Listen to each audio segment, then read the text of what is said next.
Welcome back to the party package. My name is Owen, and allow me to introduce myself. I am the savior of entertainment and the prophet of the NHL season previews.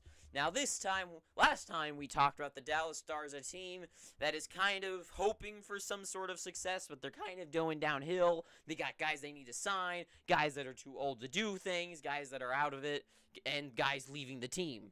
Now, today we are talking about a team that has potential success this year and most definitely potential success for next year and years to come. The Detroit Red Wings are so well built for the youth, for the future of this team, thanks to their general manager, Yzerman's coming back to the team he won Stanley Cups with, coming back and leading this team once again to become a dynasty. The Detroit Red Wings are young and attack. So, you know what? Okay, let's talk about the strengths first. The good before the bad.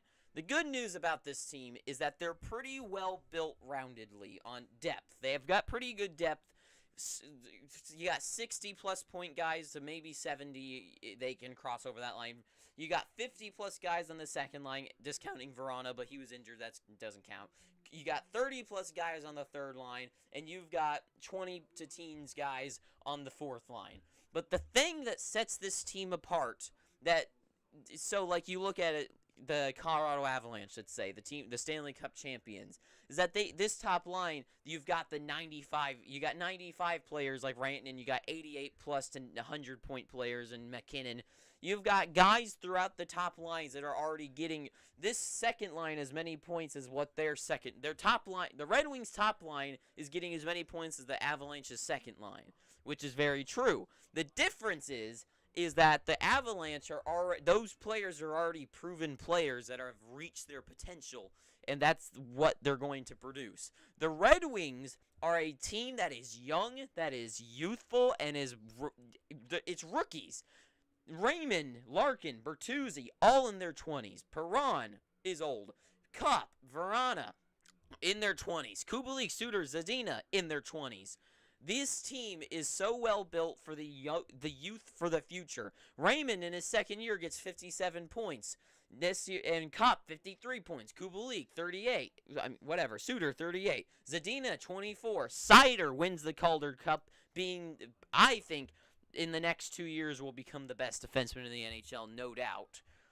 This team has youth that is going to put them into the future. Now, the bad news about the team. What are the Red Wings' problems? The good, we've already talked about the good, now for the bad. The bad news is that they don't really have that star power to punch them into the ticket to become playoff success. That's why, like, Nathan McKinnon and Rantanen, those guys come in because they're the ones that can score a point per game.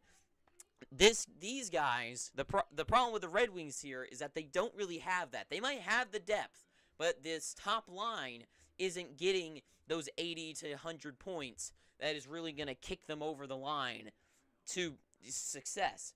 The thing about it, though, is that the Red Wings, they have all their guys are young and can still grow. The thing about the Avalanche is that those guys, that is their ceiling. That is where they're going every year until they start to drop off. They're not going to get any higher. Well, I mean, you know what I mean. That's what they're already at. The Red Wings, you got Raymond, Kopp, Zadina, you got Suter, you got Veleno coming up, Kubalik, Rasmussen. You've got Seider on defense. You've got all these guys that are already getting 57, 69, 62, 53 points, 24 points in their beginning seasons, that now you're going to look to the next season, and these guys are going to go higher. You don't think Raymond's going to get to 70 points this year. He's only 13 points away this year. He is going to make that next step. Zadina, if he takes that next step. Veleno, if he does. Vrana. And you've already got Seider with 50 points, who says he can't get to 80 next year. He's with that talent, with that more talent to score more goals this season. This team is lacking star power on paper looking from last year, but the thing is that this team can produce that by themselves. That's the problem with the Dallas Stars, is that star power is already there. I mean, Robertson and Hintz could get a little better, But that star power, they're basically, that's kind of where they're going to go at, right? They can't really add. They already have their star power, but it's not enough. This team's star power is growing. The Avalanche's has already hit their cap. This team is growing into that star power with their players and prospects. And, I mean, you still got guys like the Casper guy that they drafted this year. You got Marco Rossi. I think he got drafted there. You've got these guys, Edvinsson for defense. These guys, this team's got so many layers coming together for a future dynasty right now. Now, the fixes to this team, their other main problem is defense. Defensively, other than Seider, I guess they added Sherratt, who could be good. Hronik. You got Lindstrom, Osterley, and Olimata. Not very good. Sherratt is kind of... He's whatever. Sherratt's not really... Sherratt's a solid third or second guy. You don't want him on your first line. So, the thing about... they need better defense. So, their fixes. What does this team need? Does this team go for the playoffs this year? If these guys, all these guys step it up, say this top line this year can get these two guys 70s and this guy gets to 80, let's just say. Raymond, let's say all they get to 70s. Let's say this team is playoff bound, which is going to be hard because they're in the Atlantic. If this team is playoff bound, I would say they need to add... They could pick up one of those, the big buy-in free agent, not free agent, the rental, the big rental of the year. I don't know who that would be. This team, let's just say Tarasenko, because who knows? Tarasenko, why not? So Vladimir Tarasenko is on the trade block. Let's say they go for him, and that kind of adds that little star power goal scoring that they need from this team. But at the same time, all these guys in this top 9 really could all step up and be those guys. The whole 3 lines are all young players that can step up to that next elevated level to punch their ticket into the playoffs. The only thing I really think they need to fix is defense. If they could get I think the perfect addition to this squad would be John Klingberg.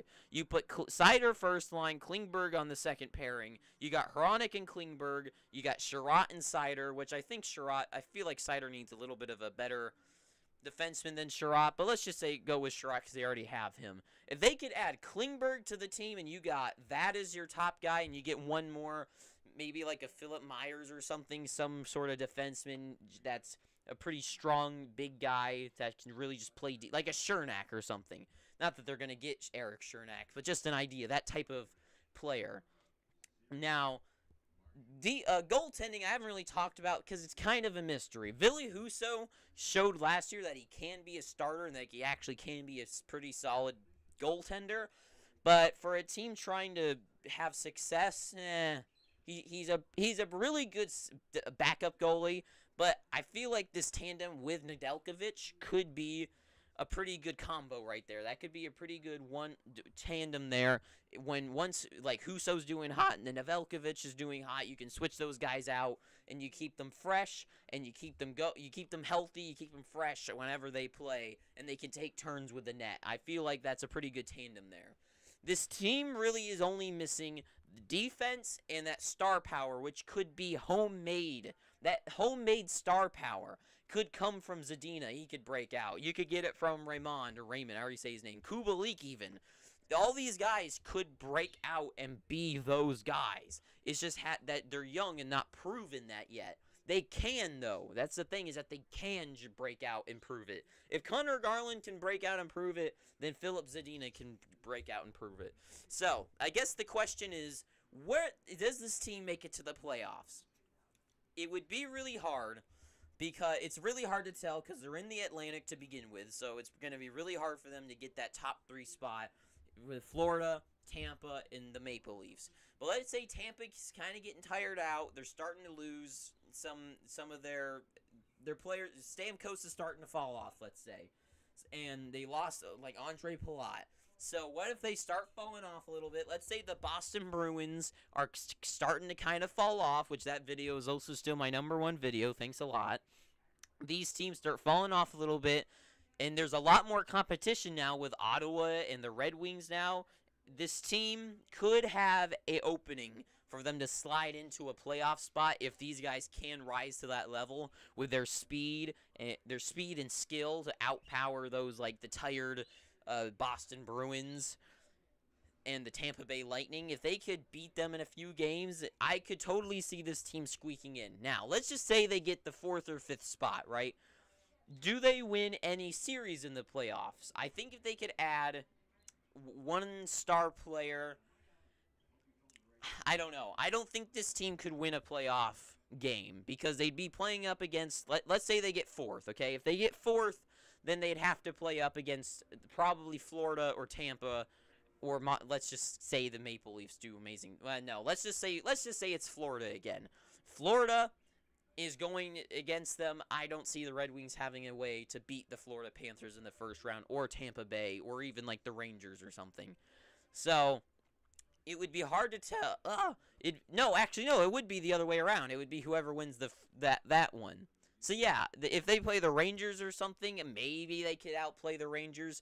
But it all depends on if this young, youthful talent can step up to the plate and show what they got this year. That's the big question: is can these youthful players step up their game? And if they do, the Detroit Red Wings might already start their path to being the next dynasty, led by Steve Yzerman. So I guess that's really all I have to say about the Detroit Red Wings today. So if you like this video, please pick up your red subscribe button. By the way, I have a Red Wings shirt. I just couldn't find it, so I just put on a red shirt. So that's why I'm wearing this. If you like the video, please pick up your subscription by hitting that red subscribe button and then hit the little bell, the ding bell that pops up next to it. If you liked it, leave a like but not a dislike. You can go down below to the comments and tell me your give me feedback, suggestions, reviews, or other sorts of comments, concerns, tangents, and rants and opinions that you'd like to leave down there. And until next time, I have been the party, Owen, and too sweet and ta-ta for now.